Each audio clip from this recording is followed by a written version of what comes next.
Hi అండి, ఈరోజు మన వీడియోలో పొట్లకాయ ఫ్రైని ఎలా చేసుకోవాలో చూద్దాము. లాస్ట్ టైం ఒకసారి పొట్లకాయ కర్రీని చూపించాను కదా, ఇప్పుడు ఫ్రై. ముందుగా పొట్లకాయల్ని పైన చెక్కు అంతా తీసేసుకొని ముక్కలుగా కట్ చేసుకొని పక్కన పెట్టుకోవాలి. ఇప్పుడు స్టవ్ పైన ప్యాన్ పెట్టుకొని అందులోకి 2 టేబుల్ స్పూన్స్ ఆయిల్, అలాగే పోపు దినుసులు, కరివేపాకు, పచ్చిమిర్చి, ఉల్లిపాయలు వేసుకొని బాగా వేయించుకోవాలి. ఇవి మొత్తం వేగిపోయిన తర్వాత మనం ముందుగా కట్ చేసి పక్కన పెట్టుకున్న పొట్లకాయ ముక్కలు, అలాగే సాల్ట్, పసుపు యాడ్ చేసుకొని మగ్గించుకోవాలి. ఇలా మూత పెట్టుకొని మగ్గించుకుంటే మనకు త్వరగా మగ్గిపోతాయి.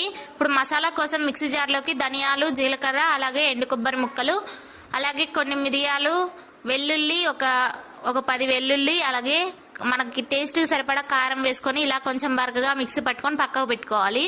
ఇప్పుడు ఆల్మోస్ట్ మనకి పొట్లకాయలు ఫ్రై అయిపోయాయి. ఇప్పుడు ఇందులోకి మనం ముందుగా గ్రైండ్ చేసి పెట్టుకున్న కారం కూడా వేసుకొని సాల్ట్ అడ్జస్ట్ చేసుకొని దింపేసుకోవడమే. వీడియో నచ్చితే లైక్ చేయండి, అలాగే మన ఛానల్ సబ్స్క్రైబ్ చేయండి. Bye bye.